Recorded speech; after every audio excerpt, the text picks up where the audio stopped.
মানুষ এই পৃথিবীতে বাঁচতে হলে, মানুষ এই পৃথিবীতে থাকতে হলে মানুষের প্রথমত পানির দরকার হয়।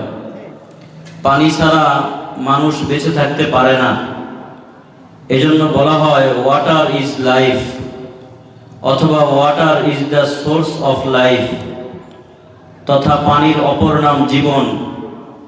পানি ছাড়া পৃথিবীর কোনো মানুষ বেঁচে থাকতে পারে না। তবে অত্যন্ত আনন্দের বিষয় হলো, যেই পানি ছাড়া মানুষ বেঁচে থাকতে পারে না, ওই পানি আল্লাহ তাআলা আমাদের জন্য ফ্রিতে ব্যবস্থা করে দিয়েছেন। 2 নম্বর, মানুষ যেই জিনিস ছাড়া বেঁচে থাকতে পারে না, তন্মধ্যে আরেকটা জিনিস হলো শ্বাস নিঃশ্বাস। আমরা শ্বাস গ্রহণ করি, শ্বাস ত্যাগ করি। দৈনিক প্রথম আলোতে আসছে একজন মানুষ মিনিটে 18 বার, ঘন্টায় 1080 বার, আর সারাদিনে 25,920 বার শ্বাস গ্রহণ করে। সুবহানাল্লাহ। যদি একবার এই শ্বাস মানুষ নিতে না পারে,